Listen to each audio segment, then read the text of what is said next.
Hey guys, you're watching VaulSC, and in this video I'm going to show you how to play Infinity the game. So you might be wanting to watch this video if you haven't played before, but you've seen information about Infinity on the internet. Maybe you've been to your local gaming store or event and you've seen the game around and you're interested in trying it out, but you're not really sure how the game plays and you want to get the gist of it before jumping in. Secondarily, maybe you have already started playing Infinity, but you're not understanding it very well. People aren't helping you out very much. The rulebook seems a little bit too detailed and obscure. And maybe by watching this video and seeing some real-life demonstrations and tutorials about it, it might help to make the game mechanics make a bit more sense, a bit more. Thirdly, if you are really experienced with Infinity, you've been playing for years and ages, and maybe you want to be able to show this kind of video to a new player to help them learn so they can get into it and be one of your opponents. This might be helpful to you if you don't really have the time to go see them and help them out, or if they're in a different place and you can't really sort of get to them and give them that tutorial. A video like this might be very useful, linking them to that. So that's why I'm going through this video today. Normally my content on YouTube is more for more experienced players, but this time around we're going to do a new player tutorial. Note that in less than a year from now, the game's going to go through a new edition, so the rules that I'm about to explain in this video may sort of be different by then if you're watching the video in 2021, but for quite a while this is still going to be pretty basic, accurate stuff. Before I get into the rules itself, just want to talk a bit about Infinity the game and why you might want to play it, why it is such a good game system. So first of all, Infinity is a game that really captures the imagination. It simulates a science fiction conflict in a way that is very easy to follow and understand, and it's very easy to imagine the carnage and the bullets and the close combat and the exotic equipment being used. I find that really enjoyable and I never get tired of that. Secondarily, Infinity is a game that uses a lot of really good terrain, very tactile terrain. There's a lot of verticality to it. You get everything from jungles through to inside of the spaceship to an urban sort of street. And you can put as much effort into the actual physical creation of terrain as you do into the models themselves, and that's really rewarding. The game is absolutely beautiful visually, so that's a really good reason to get into it, especially if you like the tactile terrain side of stuff. And leading into that, the third reason why I really like the system is that the miniatures that the game's designer, Corvus belli, have been coming up with are really superb. You get them out of the packaging and they fit together really easily. They're good to put together. They're a real joy to paint and they look absolutely stunning, and the models just continue to get better and better and better. Of course, there's going to be the occasional model that looks a bit goofy, but that's the same for any other games manufacturer and system, and of course that kind of thing is going to be pretty subjective anyway, right? So really good game system, really recommend it. I've been playing for 5 years and I'll probably continue playing for quite a while. Hopefully you like it and get into it and get as much fun out of it as I have and a lot of other people have as well. So let's get into the game's mechanics itself, and we'll talk about how the game is played. So just like any other war game, it is a turn-based game. So there's your turn, there's my turn, and most games go for a couple of hours, although interestingly in this particular system, you only get three turns each in most incarnations of the game. Well, in the competitive version of the game you do anyway. So let's say there's a dice roll to determine who goes first. Let's say that's you, so you take your first turn, then I take my turn, then you take your second turn, I take my second turn, you take your third turn, I take my third turn, the game's over. But so much happens in those turns. There's so much activity and interaction and back and forward and thinking and decision making that it is such a very involving game the entire way through, and both players have a lot to do in each other's turns as well, which we'll discuss in a moment. So it is a turn-based game. Let's get into it though. So you'll show up to your game with somewhere between 10 and 20 models is the norm. It is possible to have an army that is of greater than 20 or less than 10, but for strategic considerations it's normal and optimal to have between 10 and 20 guys in your army. Now when it's your turn, at the beginning of the turn, you'll count the number of troopers you have left. So let's say in this case we've got 4 guys, 1, 2, 3, 4. Maybe we're taking some casualties earlier. And once we've counted the number of surviving models, we'll generate an order pool. So there'll be 1 order generated for each guy. So in this case, 1, 2, 3, 4, and they'll be represented by these nice green order tokens at the back. Now these are your resources, and these are what you'll use to effectively get things to do stuff and move out with your troopers. Now here's the interesting part with the way that the order system works. Rather than allocating one order to each trooper, you can do that, but you don't have to.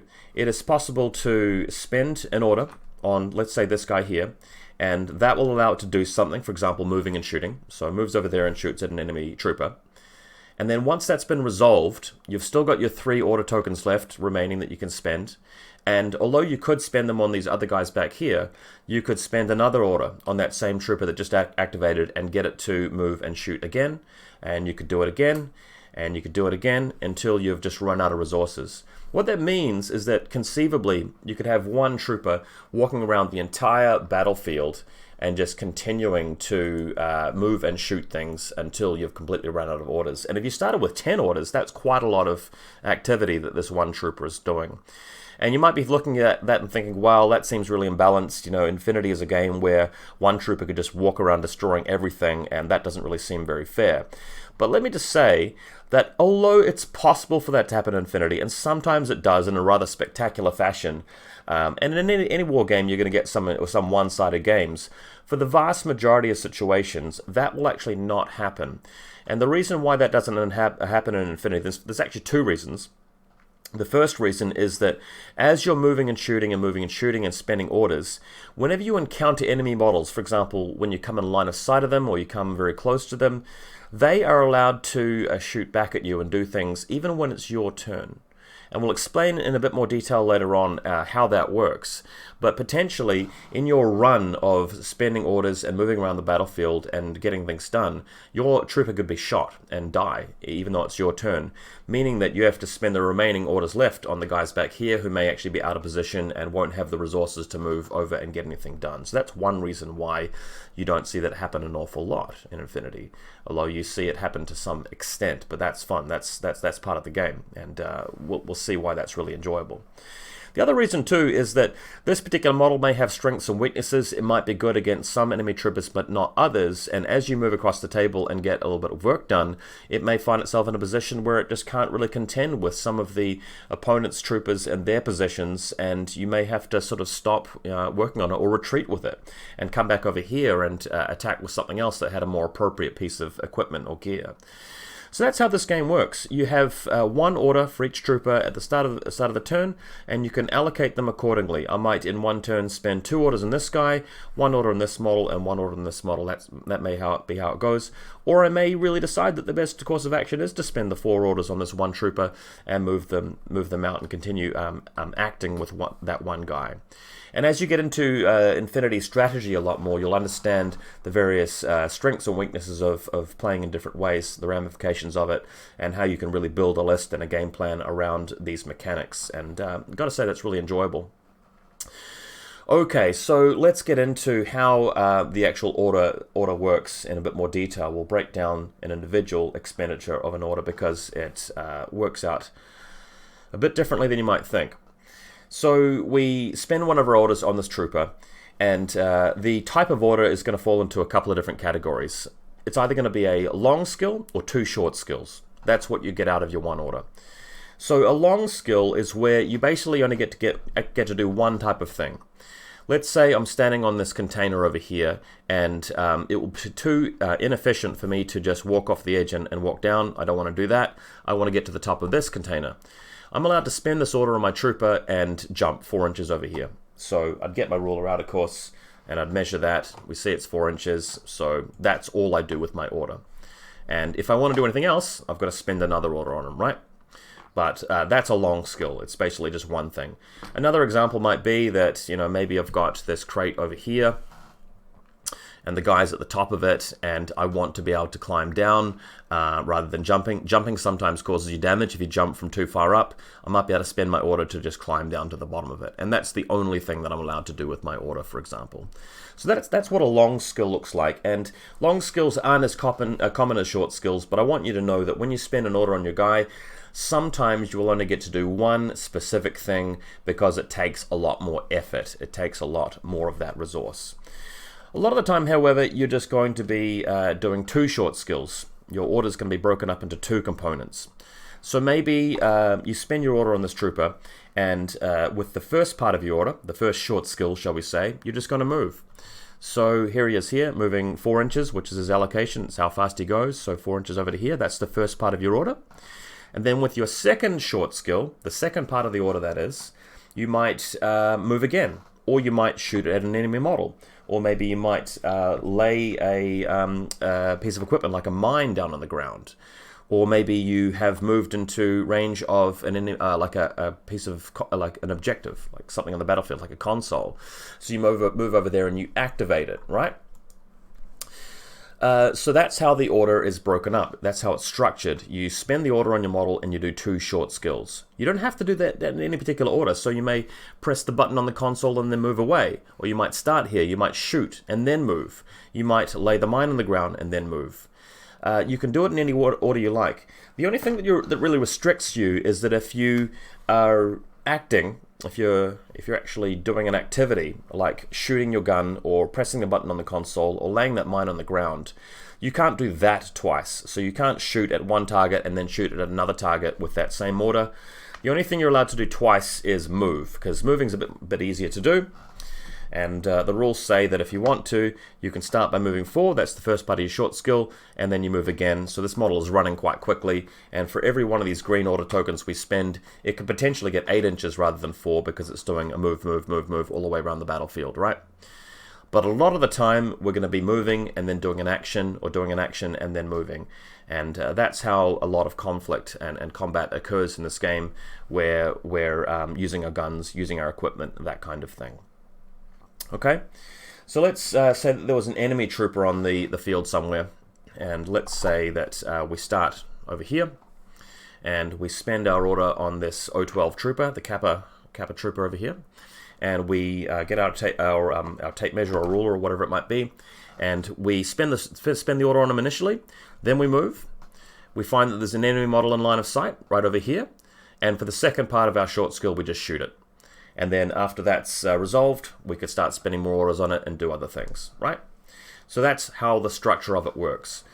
Now the interesting part is that if we spend our order, if we spend any kind of short skill and we come into line of sight of an enemy trooper, the enemy is allowed to do what's called an automatic reaction order, where even though it's your turn and even though it's you spending the resources and the orders, your opponent gets to react for free. Your opponent doesn't have to spend any resources or any actions or any other activity. It's just that they get one free automatic reaction order, and only one. So let's say you were to move your guy 4 inches, your opponent gets to react, possibly by shooting at you. If you chose to move again, they wouldn't get a second shot at you. They only get one reaction for that entire order that's being spent. It's just that usually the order would be triggered halfway through. But not necessarily. You might have your Kappa trooper over here, and for the first part of the order you move a little bit. You haven't come into line of sight of him yet. You move again, you do come into line of sight of him, and he does get to shoot at you at that point. That's usually the breakdown of it, right? So let's hope that you've followed that so far. This is the part that trips a lot of people up. You spend the order, you move, you come into line of sight of them, they shoot, and then with your second short skill, a really common reaction would just be to shoot again. So in our example, we've got this guy here, spend the order on him, we move, my opponent declares that he will use his ARO, his automatic reaction order, to shoot, and then with my second short skill, I'll shoot at him.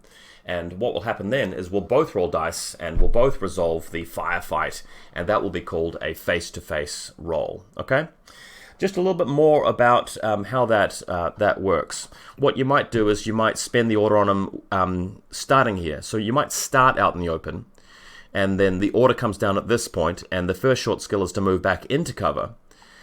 What your opponent is allowed to do is, if you're in line of sight at any point during that order, your opponent can still shoot at you at that time. Also, you're able to shoot back at any time during that order, as long as you're in line of sight at that point. So first example, we move out of cover and shoot at him. He shoots at us at that point. Second example, we start out here, spend the order, move into cover, and we're still being shot at that point, because you can declare that action at any point during the movement, and it's all simultaneous. Here's another example. Let's say we have a container here and a container here, and our opponent is like right over here. So the Kappa starts in cover around about the side, so we can't even see him, spending the order, and he's moving past to the other crate, okay? So at that point, we've spent our short skill. We ask our opponent if he's got any AROs. Our opponent declares that they will shoot at the point where the Kappa trooper was back over here. And then we declare that we were going to shoot at that point halfway through our movement. And then the face-to-face reaction was resolved at that point. So hopefully it's easy enough to get your head around that. If not, maybe just rewatch this or go back through the rulebook again. But this is pretty fundamental to how Infinity works. You spend the order, there's a particular structure to it. Your opponent can react to you if you did something within line of sight of them, basically. We'll continue to give more examples of that. But next, it's time to move through to how the face-to-face, resolution of this shootout actually works. So let's come back to it. We'll go through it again. We'll keep doing this. We've got our Kappa trooper over here behind the crate. Let's put him here. So he's not in line of sight of our enemy Shazvasti Nox trooper just yet. Spinning the order on him. He's going to declare a short skill, which is going to be a move. We'll get out the tape measure. We'll move him over to here. We've completed the first short skill of the order. We'll ask our opponent if they have any reaction over here. Opponent decides, yes, I am reacting. They're not allowed to move the model. I'm just positioning it for the camera. So we're reacting with a shot from its gun. And then the Kappa declares a shot back at the enemy model, and we resolve it. How are we going to resolve it? Well, we'll talk a little bit more about stat lines in a moment, but bear in mind that this is where it's useful to be able to sort of see what your opponent's troops can do and what your troops can do as well. We're going to be using some of the numbers in the rules for these models to work that out. All right? So this is where the dice come into play. I'm going to bring a white dice over here for our trooper that's attacking, and a black dice here for our trooper that is defending. And what we're going to do is we're going to look at how it's possible to kill things. Alrighty. So first up, to be able to fire your gun and score a hit, you're going to roll a 20-sided dice. These are not sort of very common in tabletop war games. You might not be familiar with using these kinds of dice unless you come from Dungeons and Dragons or something like that. But you're going to roll your 20-sided dice, and you're going to get the result over here in the case of 4, and you're going to compare it to his ballistic skill. So in this case, his ballistic skill is 12. We can see from the little chart over here that BS stands for ballistic skill. That's a 12. And what you're trying to do in the game is you're trying to roll a 20-sided dice and get equal to or less than your own ballistic skill. So a 4 would be equal to or less than 12, and that's a hit. If we roll higher than a 12, that's a complete miss. But your opponent's doing that at the exact same time. They're rolling their dice. Here we've got a 6. Okay? And that's compared to the ballistic skill of this trooper as well, which happens to be a little bit lower. It's an 11. Okay, so when we resolve the shootout, we each get to make a dice roll. We're both going for a particular target number. That target number is determined by a ballistic skill, and we may either hit or miss, as the case may be.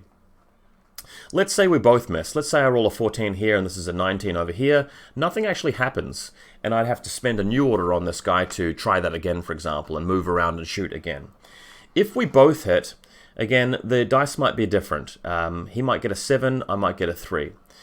If one of these troopers hits and the other doesn't, we look at whichever dice is the highest. So the Nox trooper's got a 7, a 3 from the Kappa trooper. The 7 would actually win, and the 3 would be treated as though it was a miss. It's been defeated by the 7. The Shazvasti whipped out his gun and shot our Kappa trooper more quickly than we were able to aim at him. And in fact, the 3 no longer counts, and this 7 is counted as a hit. So you can see there are a few different possibilities here. We could hit with this trooper, this guy could miss, and this guy would take damage, potentially. They may both hit, and it would just be worked out in terms of who rolled the higher dice. Or we could both miss, in which case nothing actually happens, right? So if you do score a hit and it's uncontested by your opponent, or if your dice roll is higher, they are then called on to make an armor save, and we'll talk about how to make armor saves in a moment, all right? This is a little bit like the game Blackjack, if you play Blackjack in a casino, where you're rolling, so you're not rolling dice, you're being dealt cards. And what's happening is you're trying to get as high as you can, but as close as you can to the number 21. So you get dealt an 8, and then you get dealt a 4, so you got 12, and you get dealt, say, a 7, then you'd be on to a 19. As soon as you go over the number 21, you lose, and you bust, and you lose your money. Whereas the higher you get to 21, the more likely you are to beat the dealer, who is also trying to do the same thing. But if the dealer and you both, get below 21, but the dealer's score is higher, you lose. So this is basically the same in face-to-face rolls, where you're trying to get as high as you can, but without going above your target number. Interestingly, if you happen to roll exactly the number you need, so if this Kappa Trooper rolls specifically a 12, which is his ballistic skill, that's going to be a critical hit. And we'll talk a bit more about critical hits in a moment. But a critical hit is where you'll actually automatically win the face-to-face roll, even if your opponent's dice is higher, and you'll automatically cause damage without them getting to take an armor save. Now, we haven't talked about armor saves just yet. I will do that soon, but this critical hit business is something that's going to continue to come up. But for now, I just want you guys to understand that even though it's your turn, and even though your model's the one moving and acting and shooting, your opponent has the opportunity to kill you. Your opponent has the chance to throw dice and take actions in their turn. And it may not be a shoot. They may choose to dodge out of the way, or they may choose to lay a mine on the battlefield, or do some sort of action or activity that will be useful to them. And that's what can make this game really exciting, is that order versus ARO structure. You know, you move, they react, you shoot is a very common example of that. Before we get to a bit more detail on face-to-face rolls and how important they are and how they're resolved, let's just talk a little bit about stat lines, because we've already touched on ballistic skill, right? So let's go through it. When you go into Infinity Army, by the way, and there'll be some links in this video, in the video description to these websites. Infinity Army is something you can find on your browser or on your cell phone. I quite like going through this when I'm on the bus or the train, just getting familiar with some of the units in this game. Secondarily, if you click on some of the abilities here, you can come to the Infinity Wiki, which is where all of the rules descriptions are stored, which is a very quick and easy way of finding the thing you're looking for without going through the entire rulebook, for example. And thirdly, I've also included a link to Infinity Dice Calculator, which is a handy way of plugging in some of the information that you'll encounter, just like this one here, where we're trying to work out what are the chances of this model shooting this model. Well, you can do that with Dice Calculator as well. But just coming back to this example, so we have here on the battlefield a Kappa Trooper, a Kappa unit, for example. This is the guy I'm pointing at here from the Operation Wildfire set from the O12 faction. If we look him up, we'll see that his movement speed is 4-4. What that's referring to is his ability to move around the table, right? So we spend an order on him, and he's allowed to move up to 4 inches, no more than that. You can move less than that if you want to. You could just spend your order carefully moving 2 inches over to here, or if you wanted to, you could go the full 4 inches. The reason why it's displayed as 4-4 speed over here is that the first 4 refers to the first movement you do in your order, and the second 4 is what would happen if you did it twice. So if we spin the order on them over here, we move 4 inches, we decide to move again, we're allowed to move another 4 inches. But if you come back to the army list over here, we might encounter some other troopers that actually have a different movement speed. For example, what have we got here? Wild Bill. His speed is 6-2, which means that when you spend an order on him, if you do one short skill, he can move up to 6. But if you, for some reason, want to do it a second time, he'll only be able to move 2 inches with that second move. However, if he moves 6 and then shoots, and then you spend an entirely new order on him, you can move 6 with the next one again. It's only if you move twice in the same order that second value is used. So coming back to the tabletop example, with my Kappa Trooper, if his speed was 6-2, you spend the order on him, he can move all the way over to here with his first short skill and then shoot. And then with your second order that you spend on him, he can move all the way back again. But if you're moving twice, he's really only able to move 8, just like before, where you spend the order on him, you move up to 6, and then you can only go another 2 with your second move. So that's how to interpret what we're seeing here. CC stands for close combat, and that will only happen if for some reason you're in the game and you have an enemy trooper nearby and you decide to spend your order and you actually move close enough to it that you manage to get into base contact. That's when a close combat occurs. This model is still allowed to shoot at the incoming target as it's coming towards them, because as we talked about before, you can declare your shot at any point in the movement that the enemy model was. So it's this guy's turn, spends the order on him, moves over here into close combat. This model would have the choice of returning fire with an automatic reaction order or an ARO by shooting, or whipping out the knife and attacking. However, if nothing happens there and both models survive and we spend another order on this guy, they start in close combat, and when you're in close combat, you can only make close combat attacks. You considered line of sight is basically just to the enemy model, and you're already engaged and you have to make a close combat attack. So the way this stat over here is useful is that because you can't make a ballistic skill attack, you have to use this number here, CC, for close combat, when you're rolling your dice to determine whether you hit or not. So you'd need a 13 or less to be able to knife the other guy over here with your pistol or your knife, that is. Physical is what is used when you declare a dodge, for example. There are other things that use the physical stat for, but coming back into the game, if for some reason we activate our guy here, moves out behind the crate, and we've got the Shazfusty model over here, for example, and he could respond with a shot from his gun. But another thing that he is allowed to do is instead declare a dodge. So he's going to try and dodge back over here. And this allows your opponent to move even though it's your turn.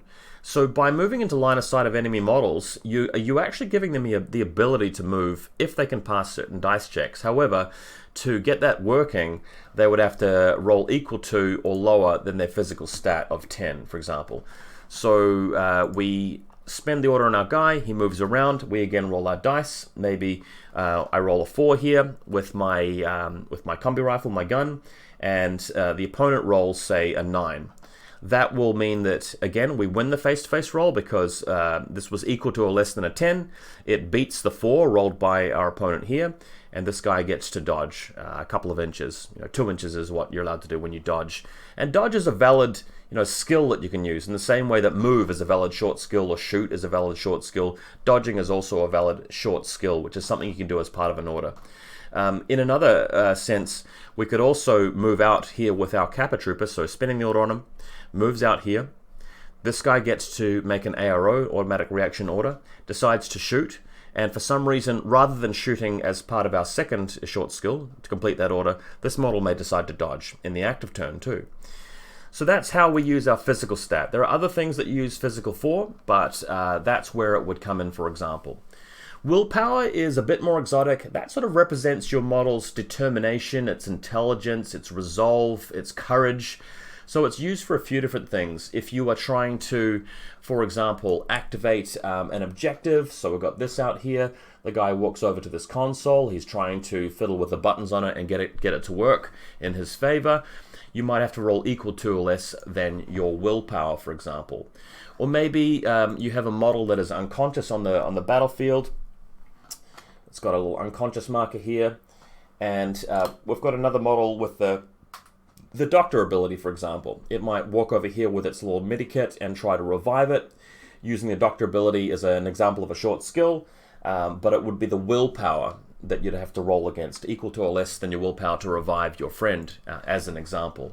Or maybe you have an enemy in camouflage somewhere. That willpower would be used to try and discover that enemy model so that you can shoot at it. So that's where this is relevant. Armor is a stat that we'll talk about in a moment as we discuss armor saves. When you actually win the face-to-face roll, you score a hit on the enemy model, and we'll show some neat examples of that. Armor may help you survive, right? It'll be added to the dice roll you make to try and save on armor.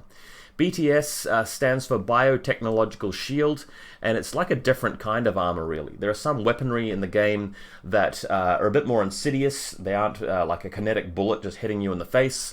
They may be more in terms of, I'm not sure, nanotech technology, breaker technology, just the more exotic stuff in the science fiction game, like a hacking attack, for example.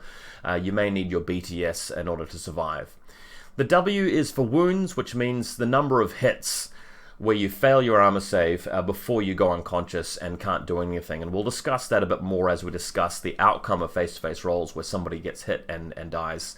And S2 is the silhouette value. We'll talk about silhouettes very shortly. That's going to be really important. That's to do with how big a model is and how much space it occupies on the table for determining line of sight. And then AVA is just how many of that particular guy can you include in your army list. Whereas we come to Nauf over here, you can only have one Nauf because he's a character.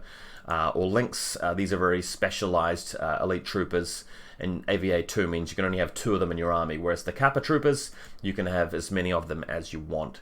So that's how stat lines work really quickly. What I want to do next is just come back to face-to-face rolls again and just talk a bit more about resolving them, okay? So, for this, we're also going to talk about some of the modifiers. We're going to talk about cover, we're going to talk about guts checks. I'm going to go through everything. As you can tell so far, if you're an experienced player, this is going to seem pretty basic. So let's come back to our situation where we have our Kappa Trooper, and we're spending an order on him. He's in the shadows right now. He moves over to here with the first short skill. Our opponent, realizing that he's in line of sight, will declare an ARO with his combi rifle, firing back. For the second part of our order, we declare a second short skill with this model, which will then be able to fire at the Nox Trooper. We look at our ballistic skill. This guy's going to need to roll a 12 or less on 1 dice. And our opponent over here is going to need to roll 11 or less on 1 dice, because we find out that this trooper has ballistic skill 12, this guy has ballistic skill 11. Now, not only do troopers have stats profiles, but so do weapons as well. So if we go into the rulebook really quickly and we look at combi rifles, both of these guys are equipped with a combi rifle. And you might be thinking, well, if both players have to roll a 10 or less or 11 or less, it's pretty even odds. It's pretty easy to have an even shootout, and why would I want to risk it? It seems like it's just very random in Infinity as to who wins. Well, one of the things that makes it not so random is this over here, which says the B stands for burst, is a 3. And what that means, really crucially, is that if it's your turn, if it's your active turn, if you're the one spending the orders, not the one reacting, but if you're the one spending the orders, and you use a gun like a combi rifle, the burst value determines how many dice you get to roll when you spend that order. So if we come back to this example, I'm not just getting 1 dice, I'm actually getting 3 dice. So this guy gets to roll all 3 of them, whereas the guy reacting will only get to roll 1 dice. And you might start to see how bad it is for this guy. And this is one of the reasons why sometimes it's actually better to dodge and just try and dodge into cover if you're in this sort of situation, right? So we roll 3 dice. Some of them may be misses, some of them may be hits.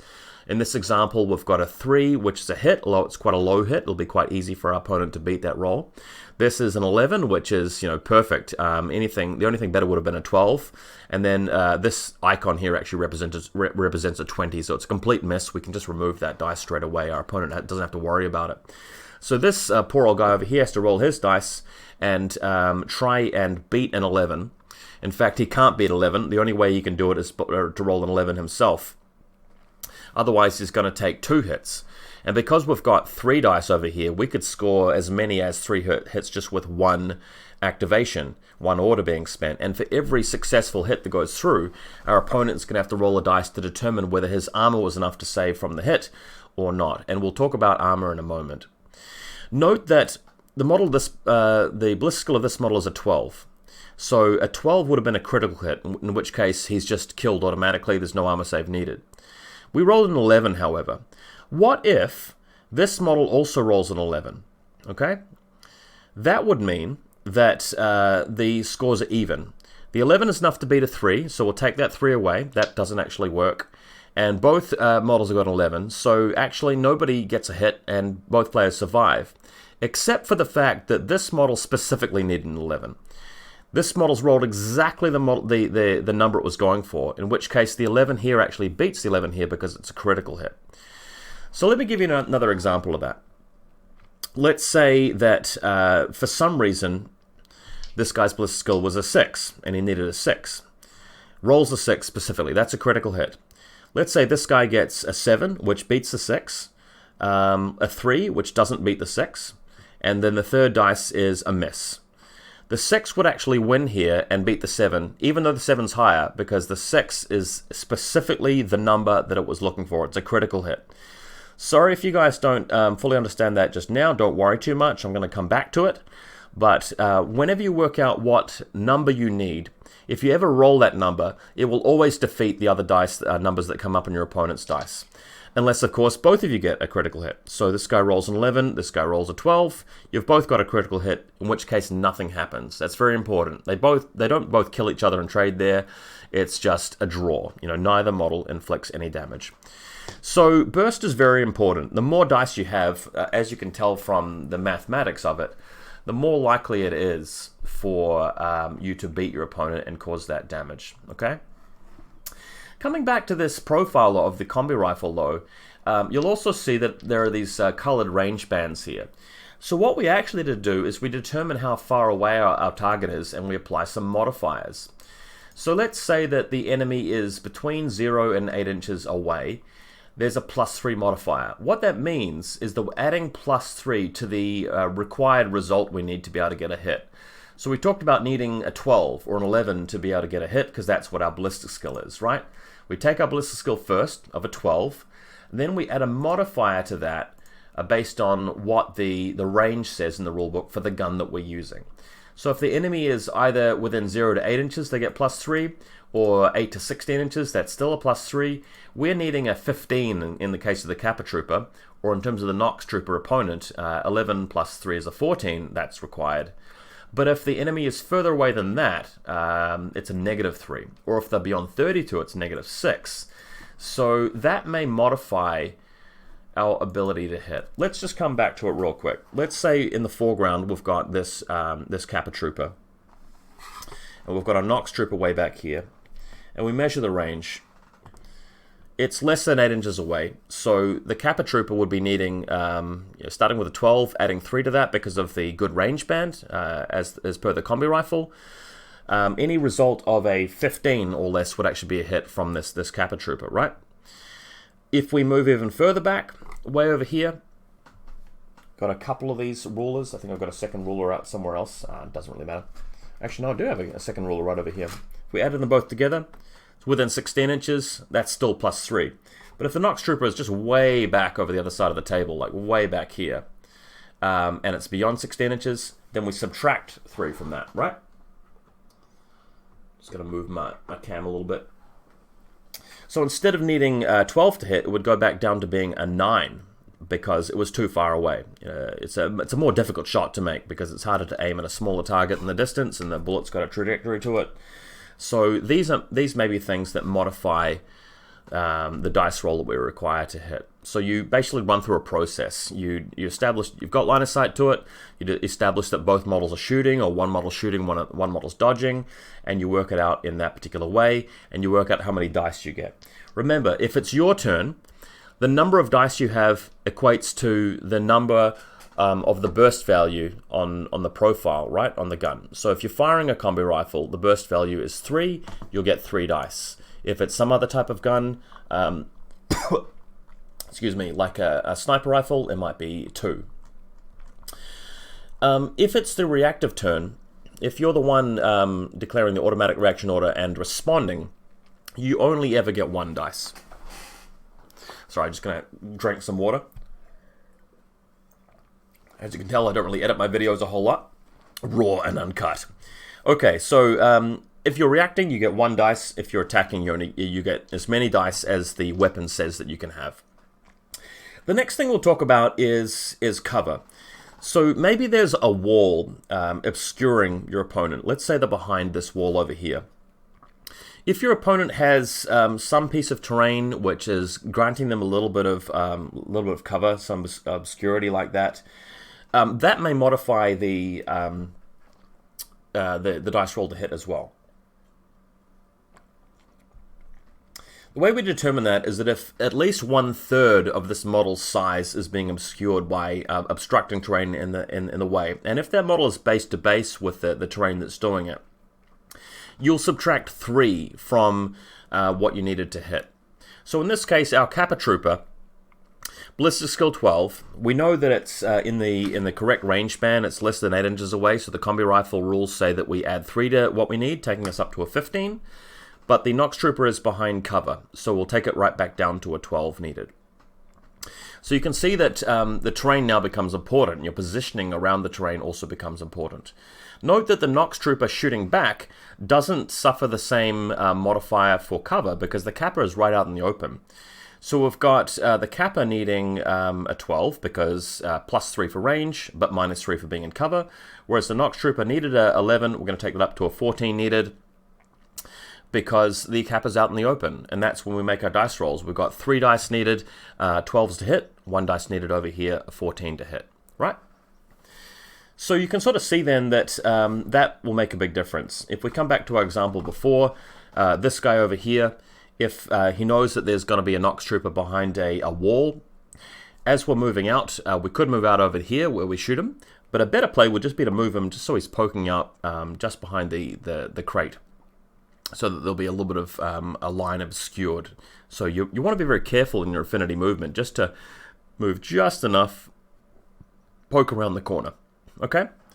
So those are some examples of things that can modify what you need to hit. In the game of Infinity, there are going to be a lot of things that do that. For example, there might be some sort of forest or smoke cloud in the way, or your model might have a piece of equipment that subtracts -3 or adds +3 or whatever it may be. So position is really important in this game, and the reason why it's not just like a coin flip as to whether this model beats this model is that it depends on whose turn it is. If it's your turn, even though your opponent can shoot back at you, they're generally in damage control mode. They're generally having to run for their lives because you're able to bring your big guns to bear and you've got the initiative and you're the one actively running around the corner attempting to shoot them with more dice. You also might be able to outmaneuver them, where you might be able to come around to a point way back here where you're shooting them from a location they don't expect. You're managing to poke around the corner here. You've got your cover. Your enemy doesn't have cover because there's nothing obscuring them from that line. And you're able to get the jump on enemy models as well. And doing that and setting that up and achieving that is a lot of fun. And that makes this game really, really rewarding. Let's come back to our example though. So we're doing our moving and our shooting. And let's say the Kappa Trooper has rolled, I don't know, an 8 on one dice, and a 14 on another dice, which misses, and then a 2. So we've got a 2 and an 8, all right? The reason the 14 misses is because we're starting with skill 12. We're adding 3 because we're in the right range band, taking us up to 14, and minusing 3 because, or subtracting 3, I should say, because of this wall here. So the 14 is actually a miss as we roll that. But the 2 and the 8 both score hits. The Nox Trooper needs an 11 because it's within range, but it's -3 for cover. So those two modifiers cancel. If he rolls exactly 11, that's a critical hit. Happy days. Let's say he rolls, though, a 6, which is enough to beat the 2. So the 2 is not counted as a hit. And it's basically just going to be an 8 against a 6 in this case. So the 8's higher than the 6, 8 wins, so the Kappa Trooper is going to do damage. What happens next is we make an armor save for the Nox Trooper. Now, how do we determine that? First of all, we look at how much damage the gun does. So over here you can see damage is 13. That means that the Nox Trooper will count a 13 when rolling the dice to determine whether he dies or not. Now, as you've encountered Infinity, whenever you're rolling your dice, you're trying to roll equal to or lower than the target number. So you're shooting, needing a 12, you need a 12 or less. You're dodging, you need a 10, that's a 10 or less. You're trying to discover something or repair something, it's equal to or less than your willpower. With armor saves, though, it's going to be an act of trying to exceed the damage value. So this is the one exception where you're trying to roll higher than your opponent's value rather than lower than that. So if they're coming at you with a destructive combi rifle here, you've got to try and roll higher than a 13. So any roll of a 14 or above will save you, and anything less than that will mean that you take a wound. And when that happens, maybe your model is very survivable. We'll put a little wound marker next to it, and maybe if it's got several wounds on its profile, for example. Let's come back to this. If this wound value says 2 or more, that just means you keep subtracting wounds until you reach 0, but you can still fight. But if it comes down to 0, like if you go from 1 to 0, that's going to mean that you are unconscious instead of wounded. So instead of putting this wound marker next to your guy, you'll basically put an unconscious marker there instead, which means that you've been defeated, you drop down to the floor, and you can't move or shoot or have any order spent on you anymore. But you still remain on the battlefield because that marks your location, and a doctor might be able to come and revive you, for example. So that's how that happens. So if you roll if you roll above the damage value of the weapon with your dice, let's say we roll our armor save and it comes up as a 15, this Nox Trooper will survive. If you roll equal to or less than a 13, you will take the wound and you'll die, because you've got to exceed the armor value. But there are also modifiers to armor save rolls as well. So if we come back to our stat line, a lot of troopers have something written down here where it's armor 1, for example. Armor 1 means you can add 1 to the result of your dice. So let's say you roll exactly a 13. You needed to beat the damage value of your opponent, damage 13, and because you didn't exceed the damage value, you equaled it, you got 13, which was the damage, you will die. But if you're allowed to add +1 because your armor value was 1, that dice roll counts as a 14, and you've exceeded the required roll and you've survived. Note also that cover matters here as well. If the Nox Trooper is in cover, you get to add +3 to your armor, which is really handy. So you've got armor value of 1, and the cover gives you another +3 to that, which means you're adding +4 to your roll. So let's say your roll is an 11 for armor, specifically an 11. You get to add +1 for your armor and +3 for the cover, that's 4, taking the 11 up to a 15, which is well above the 13 damage value of the gun. So that allowed you to survive as well. So this shows you that it's really important that the wall's there and not, for example, over here, because if the Kappa Trooper is moving out here and firing through here, there's nothing obstructing that line here, meaning this guy does not actually get cover. We'll talk a bit more about how a model may have cover or not have cover in a moment, but you can kind of see, can't you, that this is a very tactical and positional game where as you're moving around the battlefield, trying to gain line of sight, it's about flanking your opponent and out-maneuvering them and getting the jump on them. And if you get into the back line of your opponent's army and start shooting them in the back and so forth, it's going to be lethal because they're not able to subtract that -3 from your ability to hit. They're not going to be able to add their +3 to the dice roll for armor, and it's just going to be a disaster. So that's how cover tends to work, and that's how armor saves work. Alrighty, one more thing before we move on to the next little bit, and that is with guts checks and courage. So let's say, again, we move our Kappa Trooper carefully to the edge of this corner to maintain cover, and we're firing at the Nox Trooper. And let's say we did win the face-to-face roll, maybe I roll a 9 and then 2 misses, and this guy rolls a 7. The 9 beats the 7, so the 7 is negated. We've got a 9 here, which is uncontested. That will force a single armor save. If I'd rolled a 9 and a 2, and this guy had missed, that'd be 2 armor saves, but just the 1 armor save because of this 9. The Nox Trooper rolls his armor save, gets a 15. He's adding +1 for his armor, +3 for cover. That's counted as a 19, which is well above the 13 damage of the combi rifle, so the Nox Trooper survives.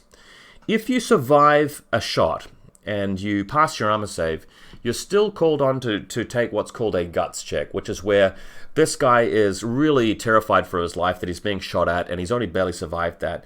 And what he must now do is pass a courage check, a guts check, by rolling equal to or less than his willpower. Otherwise, he must try and find cover somewhere, and he must sort of try and move behind this wall or drop down prone behind this wall. We'll talk about how that works shortly. But that's something that will happen after you pass your armor save. It doesn't come up as being that crucial a lot of the time, but let me just say that you use your willpower to do that. So this willpower stat of 13, I know I'm showing you the Kappa unit stats when really I should just be showing you the Nox Trooper stats, which you can find, by the way. Come over here, find Shazvasti, and then you wait for this to load up, and you find Nox Troops, and this is the stat line for the Nox Trooper, for example, which is very similar. They are very similar in what their numbers are. So if you for some reason wanted to stay standing up and remaining in defense here and continuing to be able to see what's going on, you might try to roll equal to or less than your willpower. Let's say you get a 6, which means you can just stay there. If you fail by rolling, say, a 14 or more than that, you're forced to try and get into better cover somehow and try and avoid line of sight.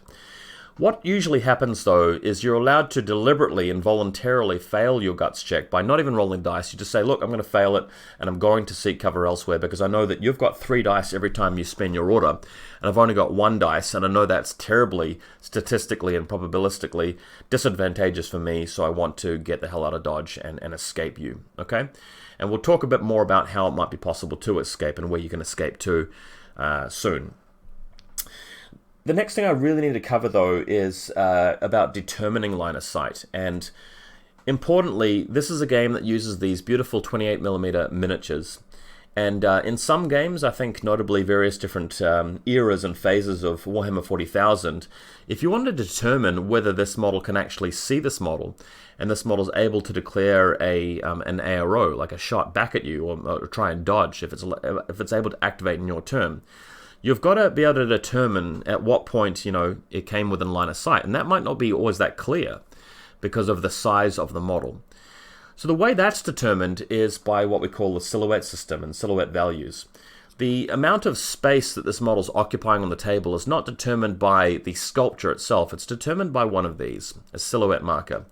So this is actually the volume that your model's taking up on the battlefield. You've got this little circular base here, and you've got this rectangular tab, and really it's more like a silhouette because it's supposed to be just turned around depending on what area you're looking at. I actually wish that the people who manufactured these little tools, these props, would actually make them a silhouette, but for all intents and purposes they're pretty easy to use. You've got your model out here, it moves around, and you just put into position and you face your opponent with it, and then you determine, in fact probably an easier way of doing it would be to bring it around here and bring our enemy over here. And all you're trying to really do is determine whether this rectangular area can actually be seen by this model. And you do the same thing for that guy as well. You'd replace him with a silhouette, and that's how you determine it. And that can be what makes it a bit easier to determine when you've got a lot of stuff in the way and there's a lot of verticality, and you're trying to determine whether this model can see through to this silhouette here. That's the physical space that this model will occupy on the battlefield. Now, coming back to the profiles, that's what determines it as well. Is on the profiles, you'll see the silhouette value here, S2. That determines how big your model is, and that's what this marker here is called, S2. There are some troopers in the game which are bigger or smaller than that. Let's say we've got this big chunky guy over here. This Gamma unit, he actually takes up a bigger space. You'd need a bigger silhouette for him, and you've got those available. Or maybe this alien trooper here from the classic Combined Army range. That would be a larger silhouette. I think a silhouette 6 in this case, but we've got markers for those as well. So very important for determining what line of sight is possible. Next up, I just want to talk about the prone rules and how you'd make a model go prone or remove prone state. So we'll bring our guy back in. So sometimes in a real conflict, you're getting shot at and you want to drop down to the floor. So you put this little marker here to say that he's prone. If you're in a real life firefight, you've got enemy troopers firing bullets at you, I mean, your boss is probably going to tell you, get down, and you drop down to the floor prone, and you'd make yourself seem as small as possible. You'd reduce the surface area of your figure relative to your opponent so that when they're firing at you, you're not as easy to hit, for example. And what this means, this little marker here, this prone marker, means that instead of taking up a big silhouette of that size, you're taking up only the size of a model's base. So in actual fact, this little white marker here, that's physically how big your model would be. So this is what the sculpture looks like. This is what a silhouette 2 looks like. That's how much space this is taking up. But if you've got the prone marker next to him, he's actually taking up this much space. So for example, let's bring this wall over, right? Let's bring the wall over. If you're this Shazvasti model here, you can see the blue silhouette above the wall because it's got a height to it. But if it goes prone, it's just this little base marker over here, right? So this base marker is basically the level of this guy just crawling on the ground, lying on the ground, and it's clear that this model here can't actually see over this wall to this model here, right? So if you see a model out in the field and it's got a prone marker next to it, that means that it's basically just counting the height of its little yellow base here. So it's basically just this. That's how much you can see. And the reason why that's so important is because quite often during the game you want to control how much of your opponent, of your model your opponent can see, and that'll allow you to hide a lot better, coming over here and going prone. If this model gets shot at, for example, and is trying to pass a guts check to stay in position and fails that guts check, it's forced to try and get into better cover, so it'll be forced to have this prone marker go next to it and go prone. Also, as you're playing a game of Infinity, when you're setting up your models to begin the game and you're deploying, you might have your model up on top of this wall, but you may deploy it prone. So you may start with this prone marker next to it, meaning that it's actually not able to see over top of that wall because it's really just the height of this little base, which is neatly tucked in behind this wall, if you can see that. But I also want to talk about how to remove prone status and change between prone when you're standing up and you're getting down and you're crawling around. So coming back to spending orders, we've got this Kappa Trooper. It's our turn. We've generated a bunch of orders because we've got several people on the battlefield elsewhere else, what am I saying? So I'm spending one of my orders on this guy. I'm declaring a short skill. I'm going to be moving in some particular direction, let's say over here. What I'm allowed to do at the start of any particular short skill, if I'm moving that is, I'm allowed to go prone. So let's say I start over here, spend my order on my guy, I declare that I'm going to go prone at the beginning of the order. I start by standing up, and then I go prone, and then I move. While you're prone, you're only able to move at half speed. So really you can only move that far, the 2 inches. So I'm just crawling along the ground while I'm prone, and my opponent may or may not be able to see me because I'm only that tall as I'm doing that. So if I'm crawling past this wall, for example, that may what keeps me in what's called total cover rather than partial cover. Again, total cover is where your opponent just can't see your model at all because it's completely obscured. Partial cover is where you can see a little bit of it, about a third of its value. I forgot to say earlier that to determine whether you have cover or not, I'm saying partial cover, we are basically asking whether a third of the silhouette is visible. All right, so in this particular case, the terrain is obscuring at least a third of the silhouette. Whereas if I put it out here, it's not obscuring at least a third of the silhouette, so you would not have cover. And that's how you determine whether cover happens. And again, cover is important because it subtracts 3 from the enemy's roll to hit, or the required number to hit, and it adds +3 to your armor. So in doing that, that's really quite important. Back to our example here, we're on the wall. This wall is obscuring us in such a way that if the enemy trooper is over here and shooting up at us, this little parapet part is obscuring at least a third of the silhouette. Okay, so that's how we'll get cover. But if we decide to go prone, we're in total cover, meaning that we're completely obscured because we're just this little marker here, right? Okay, so let me give you another example of the order. I'm spending an order on this guy here, okay, and he's standing up at the start of the order, and I'm declaring a move. He's going to declare a move of 0 inches. He's not going to move at all, but he's going to change from not being prone to being prone. So he's just basically going to drop down into cover. Our opponent will still get to shoot because our opponent gets to shoot at any point that we were visible during the order. And because we started the order visible to him, he can shoot at that point, and we can shoot back at him at the point where we started. However, if that gets resolved and nobody dies, I could then spend a new order in this model. We know that he's prone. I'll put the prone marker down here.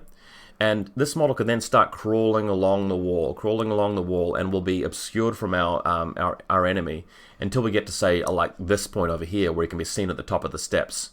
And that's something that Infinity players will do quite a lot, is they'll control their exposure to enemy models by using the prone ability. Let's say another example, we're over here, and we are prone.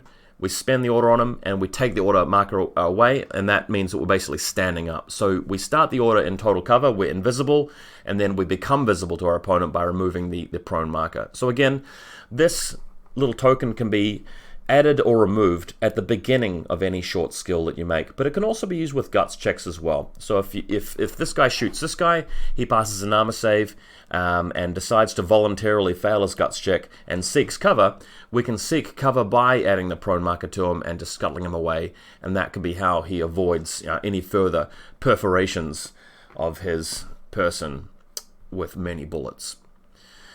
Cool, so hopefully that makes a bit of sense, and again, this video is designed in such a way to just really talk you through it, and as you read the rulebook yourself, and this is not a substitute for the rulebook, I may actually get some things wrong.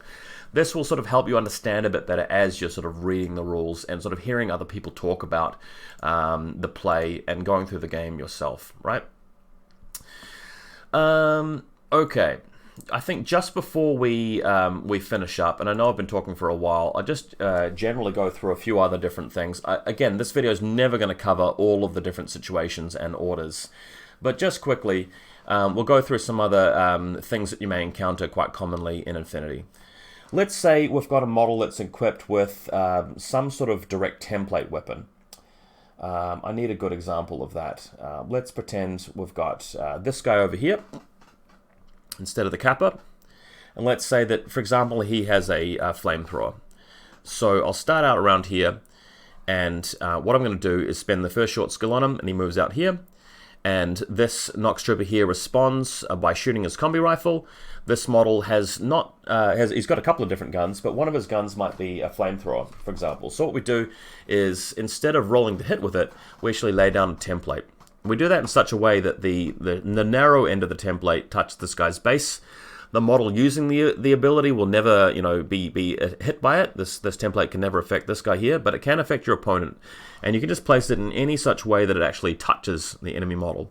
Note that what you're doing here is you're touching it from any point in the silhouette. So you just pick a point, and it doesn't have to go directly towards the middle of your opponent's base either. It can go in any which way angle, in any three-dimensional direction, just so long as it actually clips or touches your opponent's silhouette in some way. And that will mean that your shot fired will automatically hit your opponent without any roll, and that's how flamethrowers and direct templates work. However, your opponent does get to dodge. So let's say in this case, let's grab our Kappa model again. Spend the order on him, first short skill moves out to be able to see him, or even just around the cover. This model may attempt to declare a dodge, just because he knows he might get flamethrowered. So what would be happening is he'd be checking his physical stat of whatever it is, in this case a 10. So over here we've got 10 there. If the Nox Trooper rolls a 10 or less, then the template actually has no effect, and he gets away scot-free. So it's quite unlike games, for example, early editions of 40k, where you simply move and then you lay down your template and everything under it just takes armor saves. That's not the case. You actually have the opportunity to dodge clear of a flamethrower, which sometimes makes flamethrowers and chain rifles and direct template weapons a little bit less effective. Note that this is a really important point too. If we move out with our Kappa Trooper, and let's pretend that it did have a flamethrower and a combi rifle, and our Nox Trooper declares a dodge, that will mean that it's not shooting back, so we could continue moving, seeing that he's dodging, knowing that we're not going to get shot at for free. Also, if it does declare a dodge, we could whip out our combi rifle instead of our chain rifle or our flamethrower, whatever it may be. So there's a bit of mind games there, there's a bit of tactics going on, and you sort of put your opponent in a bad spot by abusing, so to speak, the structure of the order system, which I find really, really quite interesting. Another thing I didn't have the chance to talk about earlier is the difference between face-to-face rolls and normal rolls. So we've got our Kappa Trooper here, and let's say, again, we're going to be moving to a position where we are going to be interacting with an objective. So we move over here to our objective, and we're trying to complete a mission. And to do that, we've just got to pass a willpower check of a 13 or less, and we fail it. This roll is not contested by any other rolls. The objective over here doesn't get to try and react with a dice roll of its own. This is just purely a roll to see if we pass or not. That's what's called a normal roll, where it's a 13 or less required, and it's just either a success or a failure. Sometimes we will move in such a way that the enemy model might be facing the complete wrong direction. So this guy is just facing towards the camera over here, and we've snuck up behind him. Note that this is determined by the little inflections, the notations on the side of their bases. You can see these triangles. A model has a I'm bumping the table now, has a 180 degree vision to its front, and it's only allowed to react and gain line of sight to models in front of it. But if we sneak up behind him, it's not a face-to-face roll where he gets to shoot back at us. We're just rolling all the dice for free. This is called a normal roll, and we're just basically rolling the dice, we're just going to see which ones were hits. So we've got a 13, which is a hit because of range, getting +3, a 10, which is another hit, a 7, which is another hit, and the Nox Trooper can't make a reaction roll to try and negate some of their rolls and beat them and attack back because he's being shot at from behind. So that's another reason why Infinity is often a game of positionality and getting the jump on your opponent and really taking advantage of maneuvers and tactics. But direct template weapons, we saw that there's an interaction with that. Again, in this example, we come up behind him, we blast him, just takes a hit for free, and it's straight to the stage where he makes an armor save. There are also guns in this game like shotguns, where you'll have a guy here, and maybe there's another guy behind him, and what will happen is this model will fire a shotgun, it'll hit this model in the front, and you'll actually lay the template down from the position of the target model, and it may affect models behind it. I'm not going to go into detail on the rules about that. You guys can look that up. Also, there may be grenades and rocket launchers and things like that where you lay down a circular template on top of the model you're targeting, and that may actually cause hits on other models in the periphery as well. But again, just trying to give you guys a bit of a gist about how the interactions work and what face-to-face rolls are, and about what modifiers do and how to find the information that you need. All of this, of course, will be available in the wiki and the rulebook, and you can go through this in your own time. I'm just hoping that the visual examples will be useful. As always, the wiki is a great place to sort of find a specific rule, like if you're going to look it up. The rulebook is a great place to sort of go through the game in a very systematic way and read the rules start to finish. And of course, if you want to know more about what the individual units do and what their stats are, that's where Army 6 is the most important. Gosh, how long have I been talking for? There's probably more time to go through things like Mark Estate, Impetuous, Lieutenants, hacking, that kind of thing. But I might leave that to another video, to be honest. In this video, I really just wanted to give very new players a sense of what it's like to play in Infinity. You add up the orders from your troopers, you move around the table, your order has a particular structure to it, your opponent gets an ARO, automatic reaction order. Another thing I probably didn't really cover, but should have, is that let's say that there is a wall in the way. If you do come within 8 inches of your opponent, they do get a reaction, but it's a different kind of reaction called a zone of control reaction, where they may get to change their facing or something like that. So whoops, so this guy's perhaps facing the wrong way in this direction over here. He's facing down there. And if we move too far close to him, we may provoke an automatic reaction order where he can't shoot back because there's a wall in the way, but he gets to roll a dice to try and test with his physical stat to whether he's allowed to just change facing in anticipation of us coming around the corner and getting him at some point. So you can see there's a lot that we're leaving out, there's not a lot that we're not covering, but once you've got a grasp of the basics like this, it becomes easier and easier and easier to understand this game. Once you've got the core stuff down, that gives you the leverage to start adding to what your knowledge is. And note that when you go into a game, there's a whole lot of little rules that aren't going to get used. Every time you play Infinity, you may not use any hacking, you may not use any of the exotic guns, you may not use some of the rarer abilities that you can perform. So once you've just got the gist of rolling dice and calculating how to hit enemy models and how to calculate armor saves and things like that, and what you can and can't do with your movement, you've basically got it. Note also my videos about Tabletop Simulator, where you can practice on your own using a computer program. TTS as we call it, and join my Discord if you want to ask some friends to show you through it and game. That's also a good way of doing it. But for now, thanks for watching this video. I hope you guys enjoyed this introduction to Infinity and a rough guide on how to play. And if you want to see more of these really basic tutorial style videos with me and my low res camera and horse throat sort of going through it, please let me know, and I'll hopefully bring out some more content for you. See you next time.